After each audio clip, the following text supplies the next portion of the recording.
प्रतिनिधि भी आए हैं, होने के नाते मैं इस कार्यक्रम में आया। मैं 84 विधानसभा क्षेत्र से एक विधायक निर्वाचित हुआ और आज आपके बीच में आया। अभी हमारा जो समाज है, कभी कभी सोचते हैं, मैं कई बार बोलता हूं कि हमारे पूर्वज थे क्या, हमारे पूर्वज क्या थे और हम क्या हो गए और आने वाली पीढ़ी क्या हो जाएगी वो हमें पता नहीं है कि हमारे पूर्वज क्या थे, हम क्या हैं आज और आने वाली पीढ़ी का क्या होगा। इसके बारे में हमारे लोगों के पास सोचने का समय नहीं है कि हमारे पूर्वज क्या थे, हम क्या हैं आज और आने वाले समय में हमारी पीढ़ी का क्या होगा। इस बारे में सोचने के लिए हमारे लोगों के पास समय बहुत कम है। तो फिर कौन सी बात सोचने के लिए समय है, कौन सी ऐसी बात है जो उसी को सोचते रहते हैं, वही काम करते रहते हैं। तात्कालिक लाभ, वर्तमान लाभ, वर्तमान जीवन, वर्तमान क्या खाना है, अभी क्या करना है, ये कौन सोचता है। ये हमारे समाज के लोग सोचते हैं और जिनको हम गैर आदिवासी बोलते हैं वो सोचते हैं, भविष्य का सोचते हैं, आने वाली पीढ़ी का क्या होगा वो ये सोचते हैं और हम तात्कालिक सोचते हैं। और इसका उदाहरण आपका ये जो 5-6 राजस्व गांव जो विस्थापित किए, जमीन से बार अधिग्रहण करेंगे, फैक्ट्री लगाई जी, तो ये भी चर्चा कर रहा था मैं, कुछ जनप्रतिनिधि सरपंच साहब है उनसे, 1986 या 1996 का कुछ बता रहे हैं, 2002 में आसपास तात्कालिक जो जनप्रतिनिधि थे उन्होंने एनओसी दे दी है।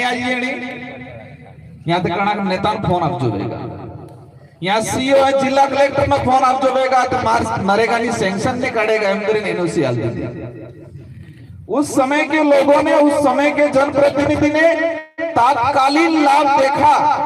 उनको ये नहीं पता कि 2016, 17, 18 के बाद इन लोगों को विस्थापित होकर दूसरी जगह जाना पड़ेगा। वो हमारे ही भाई होंगे, हमारा ही परिवार होगा। वो उस समय के जनप्रतिनिधि, उस समय के जो जागरूक लोग थे, उन्होंने नहीं सोचा।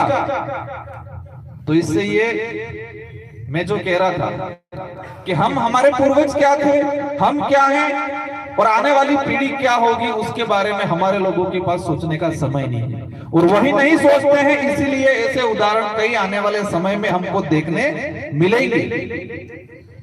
हमारा समाज का इतना तितर बितर हुआ है, इतना तितर बितर हुआ है, हम कल्पना भी नहीं कर सकते।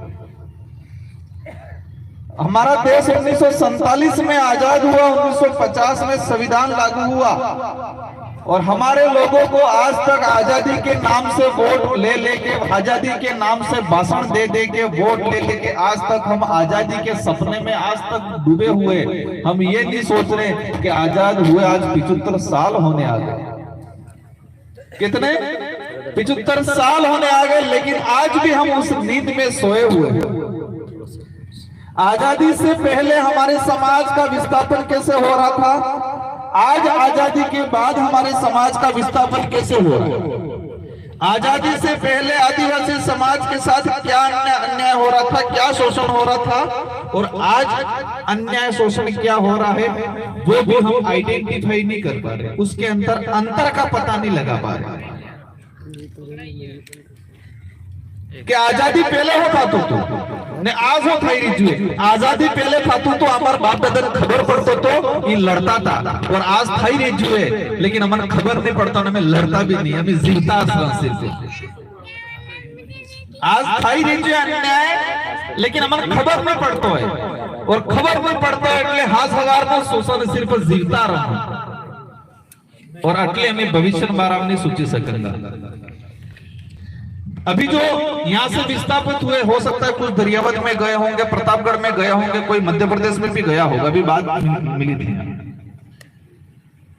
हमारे समाज भील समूह, मैं भी बीच में त्रिपुरा गया था, जो म्यांमार की सीमा पे, वहां गया, किसी ने कहा यहाँ भील रहते हैं, तो मैंने गूगल पे सर्च किया, 2011 की जनगणना के अंदर देखा तो रिकॉर्ड लिपि 3-3.5 भील है। केना भीली, आंजना भील ही, आपड़ा भाई की त्रिपुरा के अंदर, और अभी असम के थे, असम के अंदर। फिर मैंने पता लगाया कि ये भील यहाँ पर कैसे आए, क्योंकि वहां पर जो जनजातियां हैं अलग जनजातियां हैं, तो भील जो कैसे आए पता चला। एक तो राजा रजवाड़ा शासन काल के अंदर यहाँ के भीलों को बंदी बनाया था, ये मेवाड़ के उधर के राजाओं ने किसी मामले में, और वहां के राजा को खुश करने के लिए यहाँ के भीलों को उठा के वहां भेज दिया था। 40-50 भेज दिए होंगे, अब संख्या बढ़ गई। इसके बाद ब्रिटिश काल के अंदर वहां का एक लेखक है, उसने किताब लिखी है भीलों पे और बाकी जो जातियां कैसे आई, उस किताब को मैंने मंगवाया, पढ़ा। तो ब्रिटिश काल के अंदर ब्रिटिश लोगों ने हमारे यहाँ के भीलों को छोटा नागपुर पठार के आसपास जो संथाल रह रहे थे और भील रहे थे, उनको उठा के असम के अंदर रखा, चाय के बागानों में काम करने के लिए। हम पढ़ते हैं चाय पत्ती है, और वहां का इतिहास है कि चाय के बागानों के अंदर पहले जो काम करने वाले मजदूर थे वो भील थे। पहले मजदूर भील और संथाल थे, और उस समय हमारे पूर्वजों का विस्थापन करके वहां ले गए। अभी जैसलमेर से कुछ साथी आए थे, आज आजादी हुई हमारे 1947 में, तब बाउंड्री बनी, और बाउंड्री बनने के बाद पता चला आधे भील उधर रह रहे थे, आधे भील सिंध में वहां रह रहे थे। आज भी पाकिस्तान का जो बॉर्डर इलाका है वहां भील समाज के लोग रहते हैं।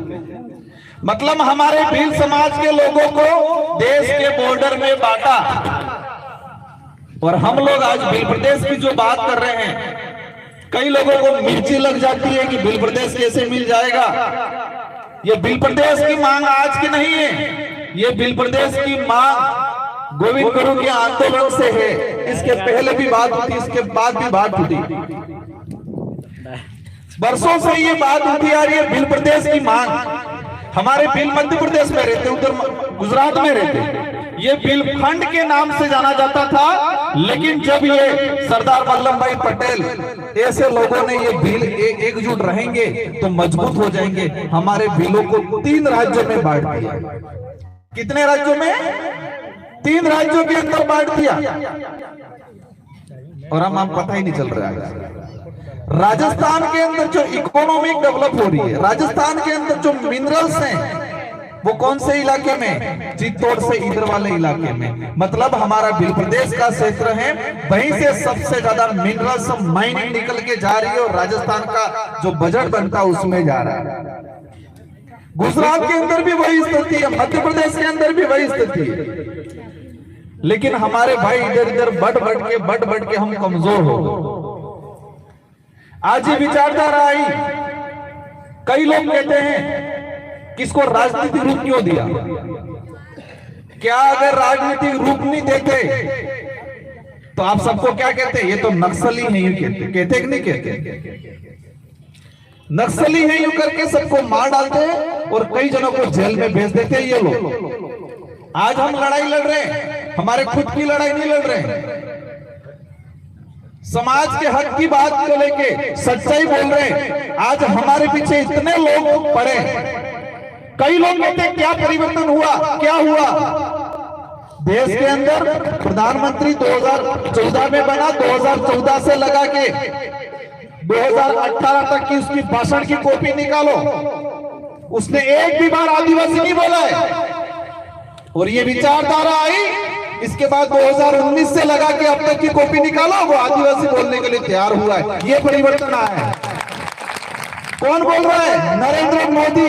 2014 से लगा के 2018-19 तक का उसका भाषण निकालो, उस भाषण में उसके मुंह से आदिवासी शब्द नहीं निकला है, लेकिन अब ये देखो उनके मुंह से क्या निकल रहा है? आदिवासी शब्द निकल रहा है। ये परिवर्तन आया है इस विचारधारा की वजह से। कई लोग हमको वनवासी कहते थे, आज आदिवासी। वनवासी कहने और आदिवासी कहने में क्या अंतर है? वनवासी मतलब वन में रहने वाला, तो वन में तो जानवर भी रहता है। आदिवासी मतलब आदि अनादिकाल से रहने वाला, आदि अनादिकाल से रहने वाला। हम लोग कहते हैं वागड़, वागड़ ना, हाँ वागड़ी हूं।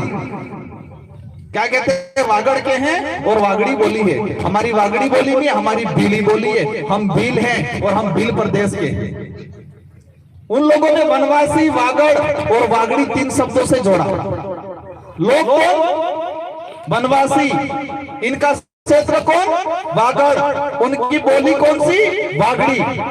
ये कौन सी पार्टी, किसकी परिपाटी है? मतलब किसका पार्ट है? आरएसएस का पार्ट है। लोग कौन? वनवासी। ये बताया उन्होंने। क्षेत्र कौन? वागड़। और बोली क्या? वागड़ी। तुम्हारा सत्यानाश था क्यों भाई? हमारी है, भील लोग हैं हम, हमारी बोली भीली है और हमारा क्षेत्र भील प्रदेश है। इस चीज को समझना पड़ेगा हम। आज हमारा कहीं न कहीं हमारे भाई इतना विस्थापित हो गए। भरतपुर के अंदर, गंगानगर, हनुमान के अंदर भील रहते हैं। 1970 के पहले की जमाबंदी उनके राजस्व रिकॉर्ड में भील लिखा हुआ है। आज नायक बना दिए उनको, एससी में डाल दिया। किस में डाल दिया? एससी के अंदर। कई जने कहते होंगे अपने वे न भील थे क्यों? मतलब आज देश की जनगणना देखो, देश के अंदर 1781 के आसपास से जनगणना स्टार्ट हुई और अब भारत के अंदर जनगणना हुई तो भीलों की संख्या कितनी वृद्धि हो रही है उससे पता चल जाएगा।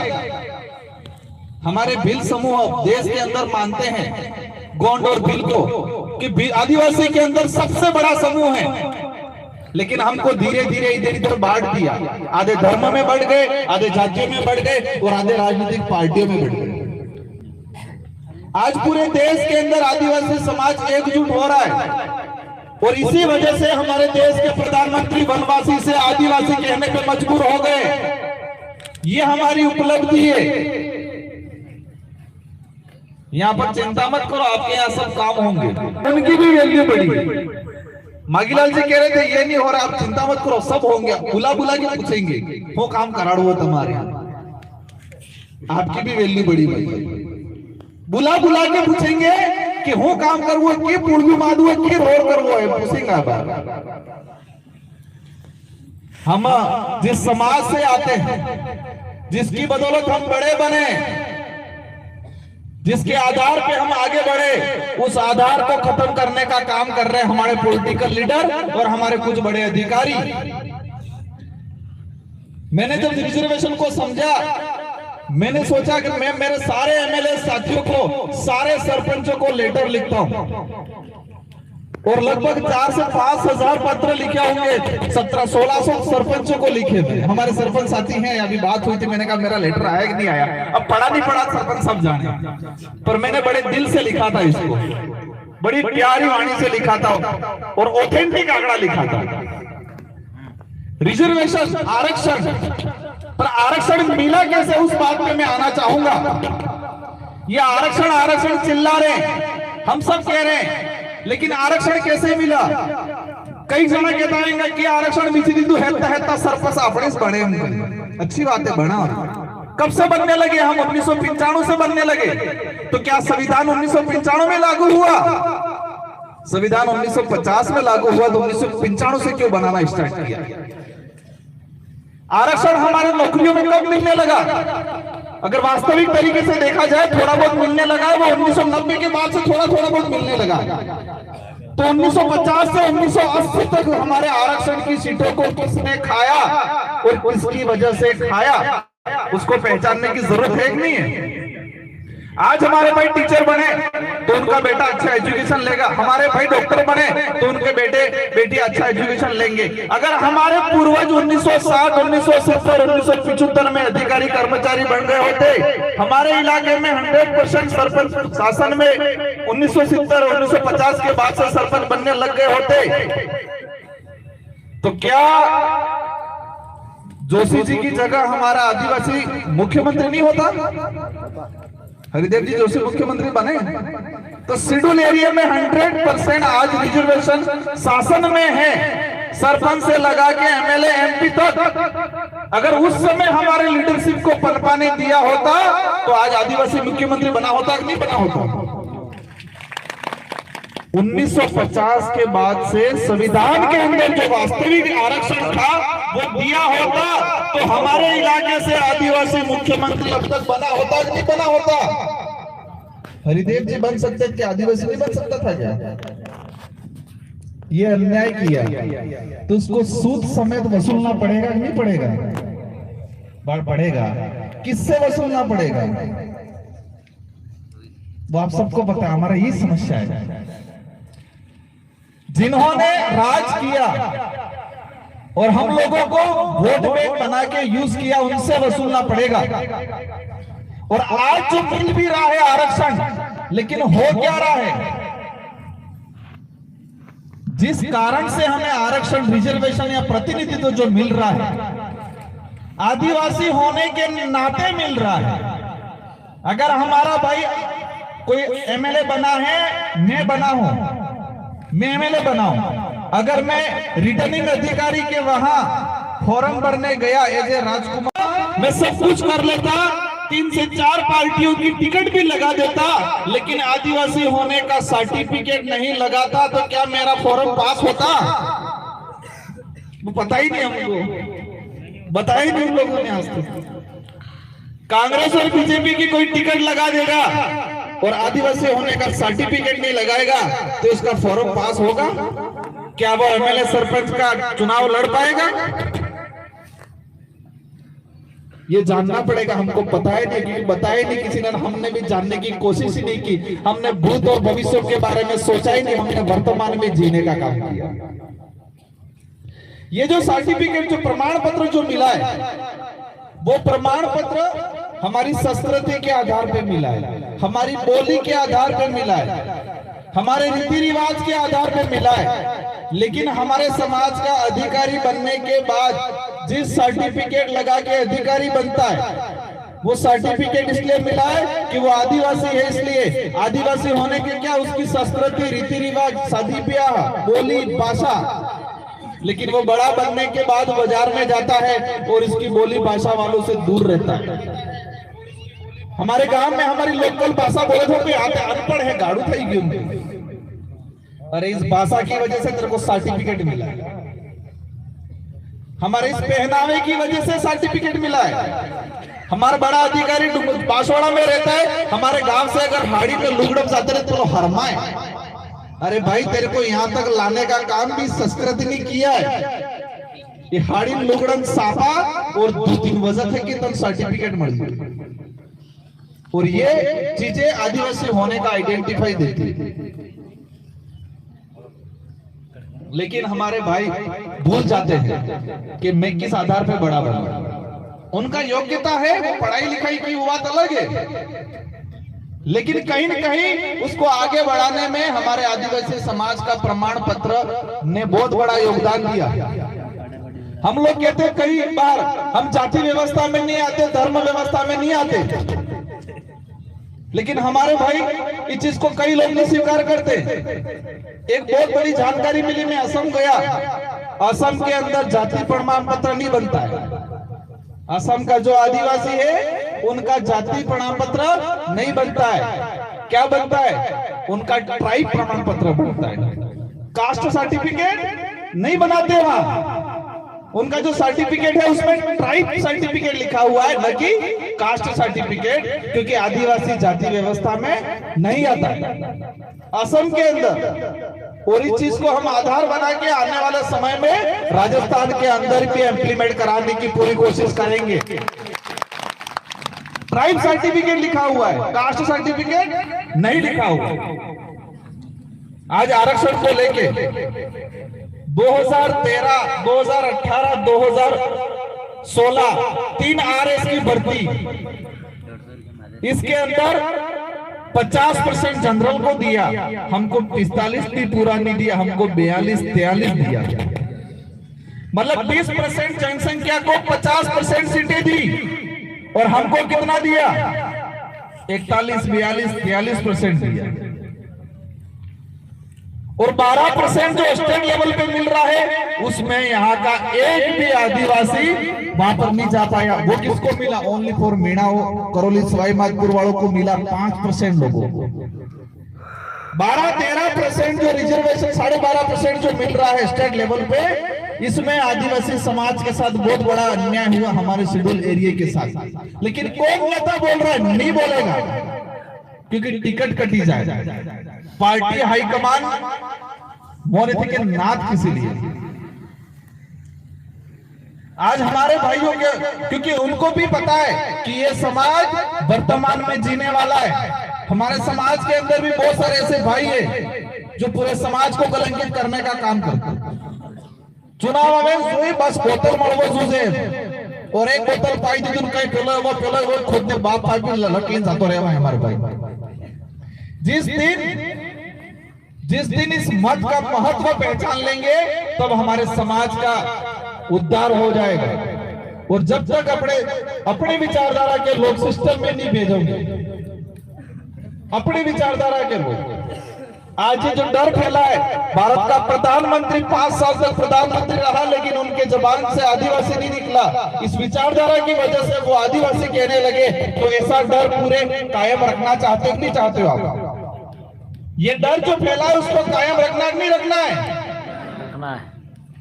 राजस्थान की गहलोत सरकार बांसवाड़ा में 2 मंत्री पद दिए डर के माध्यम से, क्योंकि पता चल गया डूंगरपुर में मामला खत्म हो गया।